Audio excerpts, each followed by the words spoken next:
नमस्कार साथियों, आप सबका पुनः स्वागत है श्रद्धा एस्ट्रो ज्योतिष में।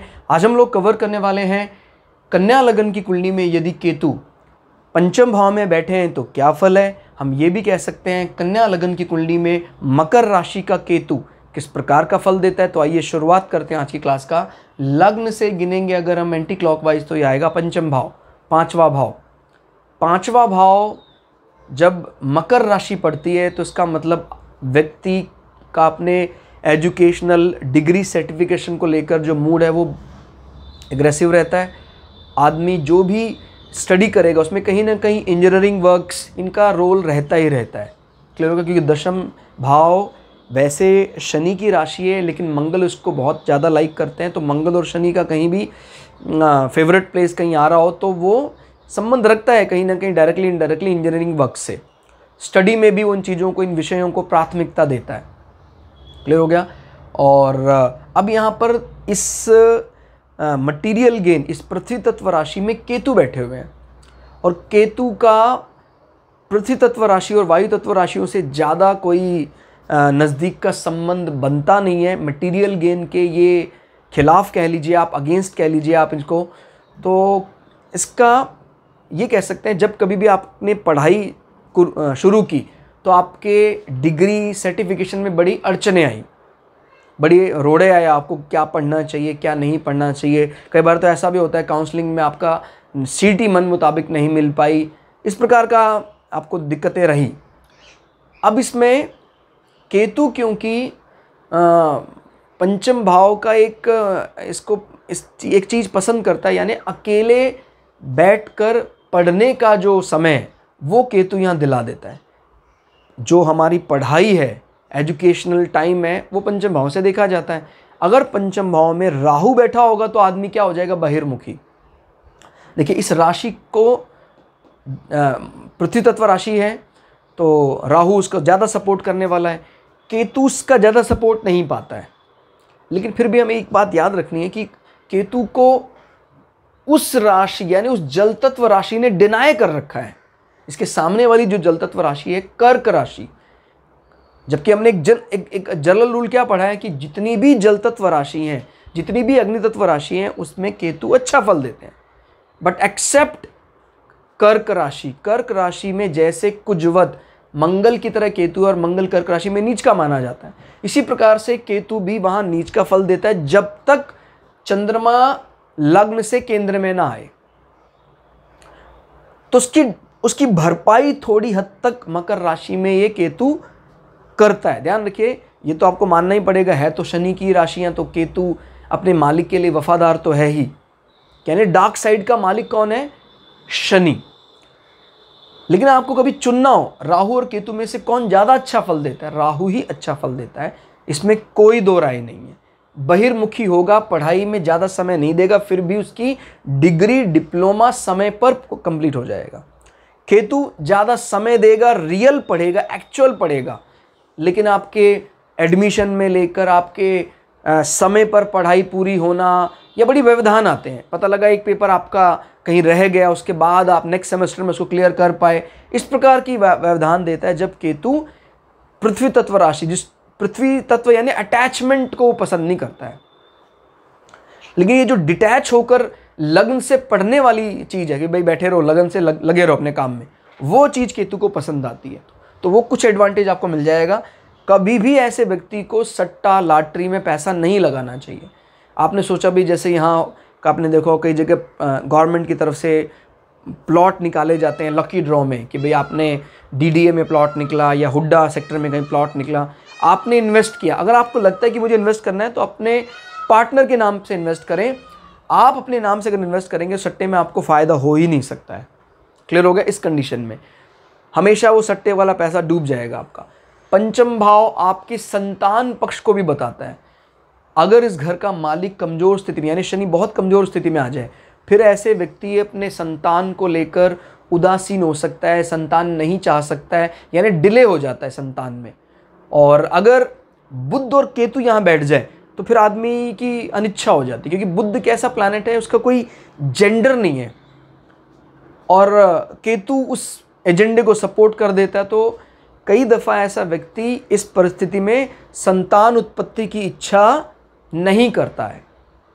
और कहा जाता है बुध और केतु का मिलन व्यक्ति को कई बार ट्रांसजेंडर वाली प्रॉपर्टी भी दे देता है। तो ये ध्यान रखना है कि पंचम भाव में केतु का ये संबंध। हाँ, अब इसमें अजीब चीज़, ये एक्सेप्शनल क्या हो जाता है, जैसे शनि यहाँ बैठ गया, अगर शनि इस घर का मालिक है, अपने भाव को बिगाड़ेगा नहीं, और इस कुंडली में वैसे भी पंचम भाव का स्वामी है, पंचम यानी लक्ष्मी, स्वग्रही हो गया, लक्ष्मी त्रिकोण का स्वामी, और केतु इस डार्क साइड प्लैनेट का मतलब कह सकते हैं अब इसका एक वर्कर है, इसका सेवक है, इसका सर्वेंट है। सर जो आप कहेंगे मैं वो मैं करूंगा। यानी अब इसने मोक्षा को सेकेंडरी एजेंडा मान लिया और शनि के उस एजेंडे को उसने खुलकर सपोर्ट किया। अगर यहां मंगल आ जाता है, एक्सेल्ड उच्च का मंगल यहां आ जाता है, तो फिर ये वायलेंट भी हो सकता है। क्लियर होगा? केतु, अब शनि के घर में मंगल उच्च के माने जाते हैं, मंगल बहुत बलशाली हो गए। केतु कहते हैं कि किसी के साथ मिलकर उसको सपोर्ट करते हैं, उसके बल को बढ़ाने का काम करते हैं। लेकिन हमें यह भी नहीं भूलना है कि वो डार्क साइड का प्लैनेट नहीं है, वो लाइट साइड का प्लैनेट है मंगल। तो इस कंडीशन में आदमी किसी नेगेटिव उस पर ब्लाइंड फेथ कर सकता है, अंधा विश्वास कर सकता है और अपने पंचम भाव को बिगाड़ सकता है। क्लियर होगा? तो ये द्वंद्व है, और ये द्वंद्व की स्थिति आपके पढ़ाई में गलत विषय ऐड करना, गलत चीज़ों को पढ़ना। किस प्रकार से गलत? कि जैसे अपनी पढ़ाई छोड़कर आदमी कहीं कुछ देश के प्रति राष्ट्रद्रोह जैसे विषयों को लग गया पढ़ने के लिए, ऐसी पढ़ाई उसने कहीं पढ़ना शुरू कर दिया। मैंने बताया ना, केतु वैसे तो बहुत डेडिकेट प्लैनेट है मोक्ष के लिए, लेकिन जैसे ही उसका शनि और मंगल के साथ कहीं थोड़ा बहुत भी गड़बड़ हो जाए तो फिर वो टेररिज्म की तरफ भी अट्रैक्ट कर देता है उसको। अभी केतु खुद नहीं कर रहा है, जो कर रहा है मंगल और शनि ही करवा रहा है उसके साथ। तो ये संबंध मंगल और शनि के साथ उसके वायलेंट हो जाते हैं। जैसे शनि की सपोर्टिव राशि में ना हो तो दोनों तो मित्र हैं लेकिन राशि का सपोर्ट नहीं है। अभी मंगल को राशि का सपोर्ट है, लेकिन मंगल और केतु के स्वभाव में डार्क साइड और लाइट साइड की विपरीतता है। ये तो हमने मान लिया कि मंगल की तरह सपोर्ट है, लेकिन एक अपने आप को तामसिक किसके लिए हुआ है? मंगल तामसिक हुआ है, मंगल एग्रेसिव हुआ है सूर्य की जय कराने के लिए, यानी प्रकाश की जीत कराने के लिए मंगल एग्रेसिव हुआ है। और केतु का जो पक्ष है वो डार्क साइड के लिए रहता है। तो ये जरूर विचार करना है कि डार्क साइड में और लाइट साइड में एक बहुत बड़ा मूल अंतर है। मंगल का एग्रेशन अलग प्रकार का होगा, शनि का एग्रेशन अलग प्रकार का होगा। जब मंगल एग्रेसिव होगा तो उसमें कहीं ना कहीं देश, मतलब जैसे अगर मंगल उच्च का होकर एग्रेसिव हो रहा है तो वो देश भावनाएं और कुटुंब यानी बड़ा समूह उसमें शामिल होगा। शनि का एग्रेशन या शनि का किसी भाव में उच्च का होकर बल को बढ़ाना, ये बताता है कि वो अपने लिए एग्रेसिव है। दोनों में बहुत फर्क है।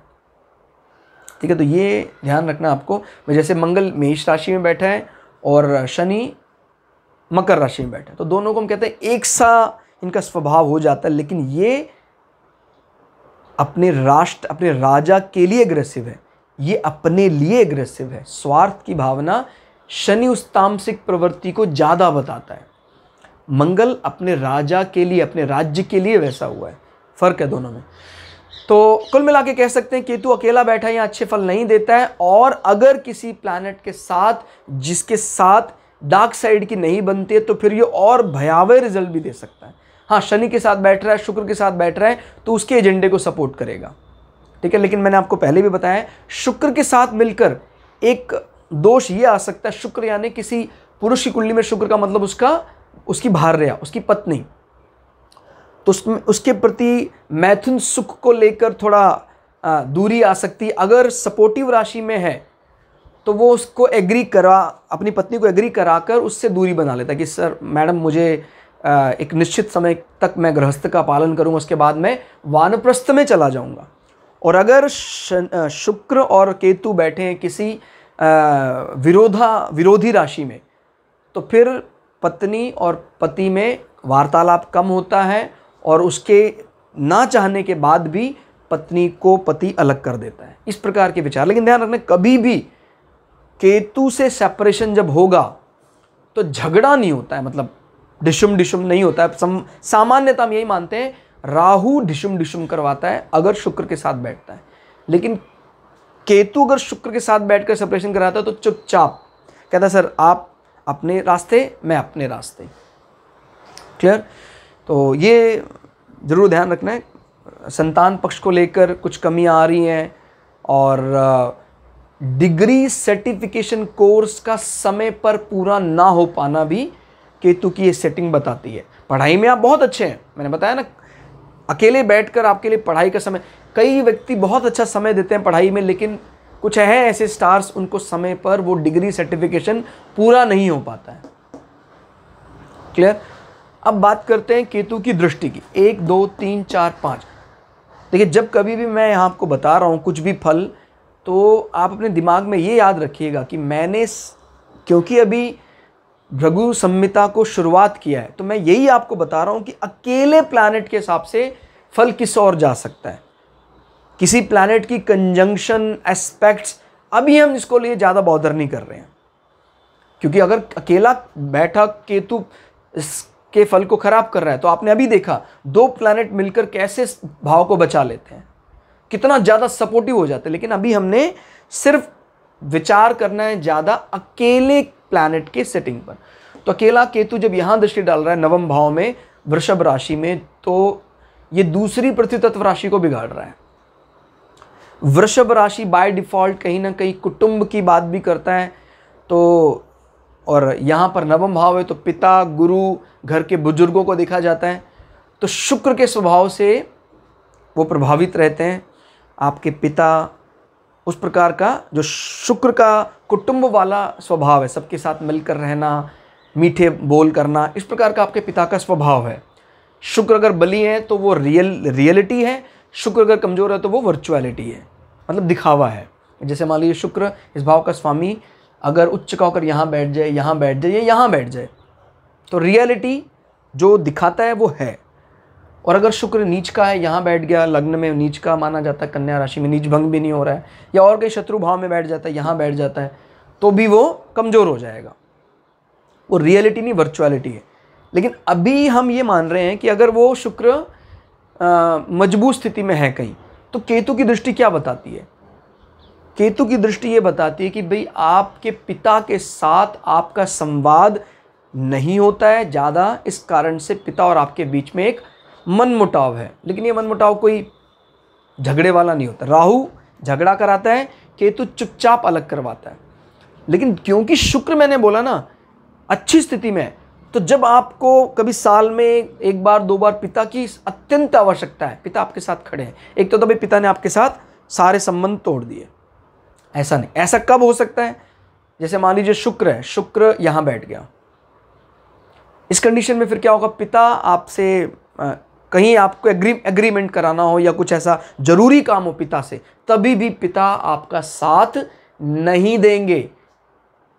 और पिता को ऐसा लगता है कि भाई आप उनका अनादर करते हैं, जबकि आप बात भी नहीं करते पिता के साथ ज़्यादा। एक तो होता है ना भाई, हम बातचीत करके पिता को कोई अपशब्द कहा हो आपने, इस प्रकार का कोई विषय नहीं है।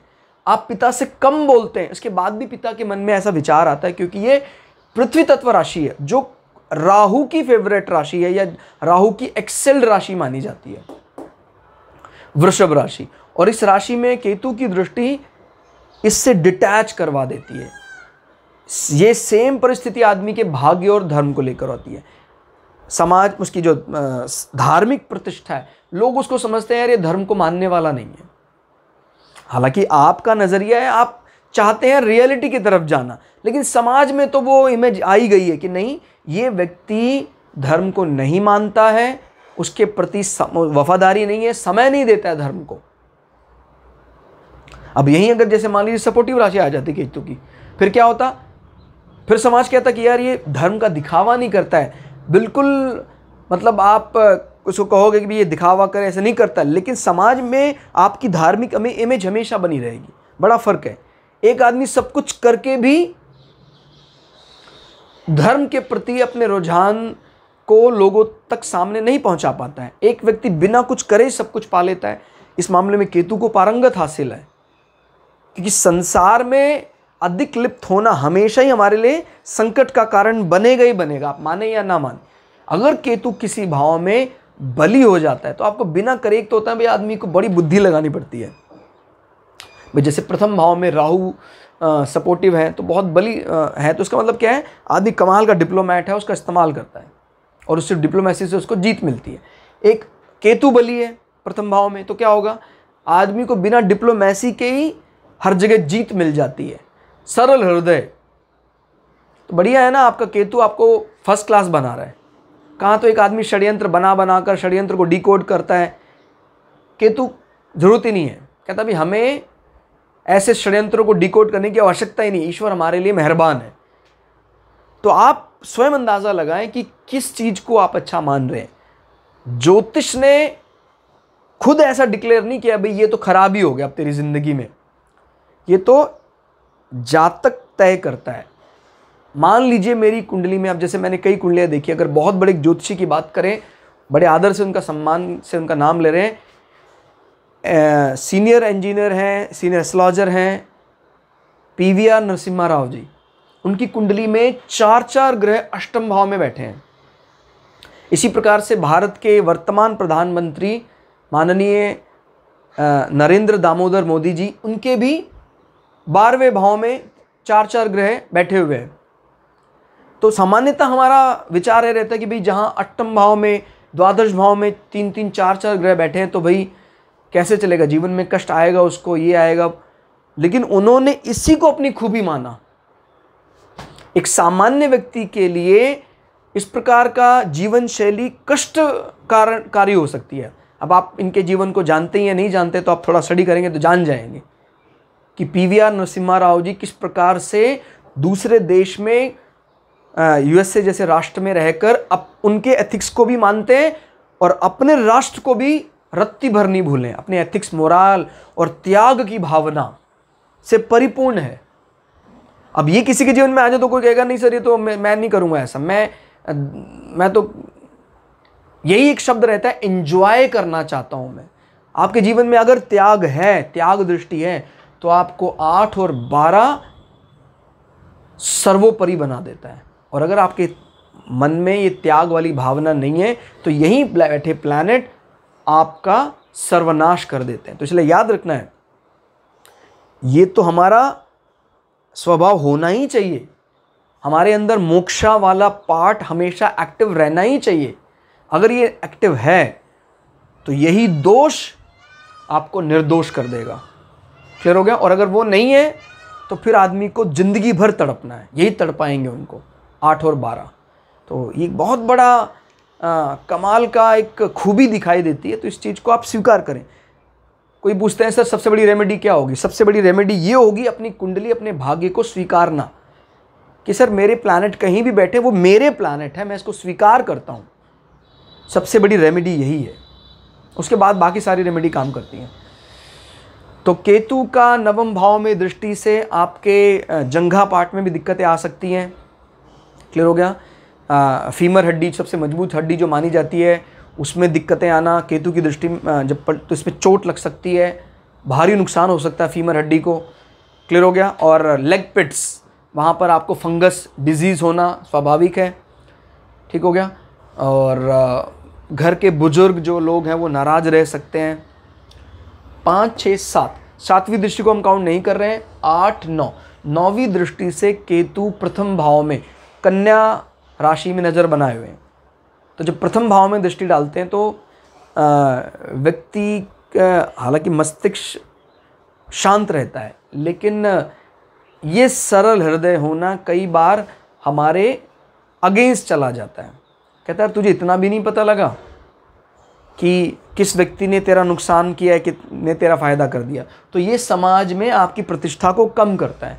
आप षड्यंत्रों में फंस जाते हैं और ये वाक्य सुनने में मिलता है कि आप उन चीज़ों से अपने आप को मतलब क्या बोलते हैं आप, उसके लिए लापरवाह हैं, आप ध्यान ना रखने वाले व्यक्ति हैं आप। लापरवाही का दाग तब लगता है जब प्रथम भाव में केतु बैठा हो या केतु दृष्टि डाल रहा हो और सपोर्टिव ना हो। अगर सपोर्टिव हो तो आदमी को बोलते हैं यार बिल्कुल बॉदर नहीं करता, फिर भी ईश्वर इसके साथ हमेशा साथ देता है इसका। अभी लापरवाह है व्यक्ति, प्लानिंग बनाने में ठीक नहीं है। अब इसको कोशिश करनी चाहिए कि ये इस प्रकार के काम में लीड ना करे। प्लानिंग कमीशन का इंचार्ज बनेगा तो गड़बड़ कर देगा, क्योंकि छोटी छोटी बातों को ये बहुत अच्छे से इम्प्लीमेंट नहीं कर सकता। देखिए, मैं इसके पॉजिटिव एस्पेक्ट्स को भी बता चुका हूँ आपको, तो मैं चाहूँगा कि किसी पर्टिकुलर क्लास में कई बार पूरी बातें इलेबोरेट नहीं हो पाती हैं, पूरी बातें डिस्कस नहीं हो पाती हैं, तो आप केतु की सिलसिलेवार ढंग से शुरू से लेके एंड तक पूरी प्लेलिस्ट देखें आप। अगर आप किसी प्लैनेट को समझना चाहते हैं, सबसे पहले देखिए, सबसे सरल तरीका तो ये अब तक आपको ये समझ में आ ही गया होगा।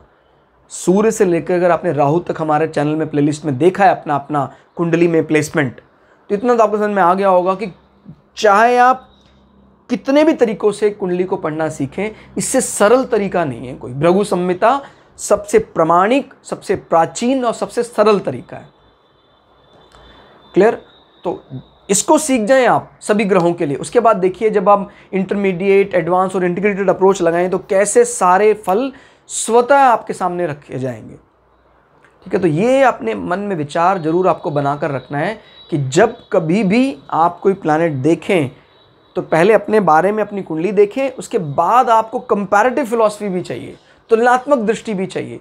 उसके लिए आप पूरी प्लेलिस्ट देखें। आप सूर्य को शुरू से उठा के एंड तक खत्म कर डालिए, आपके दिमाग में सूर्य का सोचने का, समझने का तरीका एकदम क्लियर हो जाएगा। फिर आप केतु को उठाएं, केतु की पूरी प्लेलिस्ट शुरू से लेकर एंड तक देख डालें आप। अब देखिए कैसा केतु आपके दिमाग में एकदम, क्योंकि कई ऐसी बातें हैं जो हर क्लास में मैं रिपीट नहीं कर सकता हूँ। कुछ पर्टिकुलर बातें केतु के कैरेक्टरिस्टिक्स हमने किसी और क्लास में बोल दी, वो आपने मिस हो गया, तो ज़रूरी रहेगा आप पूरी प्लेलिस्ट देखें ताकि आप एग्जैक्ट माइंडसेट क्या है इसका वो समझ सकें। ठीक हो गया? तो 12वें भाव में भी कुल मिला के जो भी इनके विषय रहेंगे उनको सपोर्ट कर, 12वां भाव नहीं, प्रथम भाव, क्योंकि यहाँ पर अभी पंचम भाव में बैठे हैं, तो इनकी जो 9वीं दृष्टि है वो प्रथम भाव में है। तो प्रथम भाव में आदमी को ये माना जाता है सरल हृदय और कहता है जी भोला आदमी है, इस प्रकार की सुनने को मिलता है। या केयरलेस भी कई दफ़ा ये कहने में आता है भी केयरलेस है ये व्यक्ति। लेकिन ये दुष्प्रभाव, ये बुरा प्रभाव कब नहीं काउंट होगा? या तो केतु के साथ में शनि बैठे हुए हैं या इस भाव में बुध बैठे हैं, तो अब नहीं काउंट करना बुरा प्रभाव। बुध तो क्या कमाल के बुद्धिमान है, उल्टा केतु की दृष्टि उनको कर्म करके भी उनमें लिप्त ना करने वाला विचार पैदा कर देगी। देखिए बड़ा मतलब अगर आपने भगवत गीता की कभी स्टडी की हो तो बड़ा बड़ा बारीक है। कहता जी कर्म करें कि ना करें? कहता यार कर्म तो करना चाहिए लेकिन कर्म में लिप्त नहीं होना चाहिए। अगर हम खाली ये कह दें कि कर्म ना करें आप, गड़बड़ हो जाएगा। तो केतु अकेला बैठा और सपोर्टिव राशि नहीं है उसकी, तो कर्म नहीं करेगा फिर। लेकिन अगर सपोर्टिव राशि है तो फिर वो कर्म ना करके भी उसका दोष नहीं लगता है।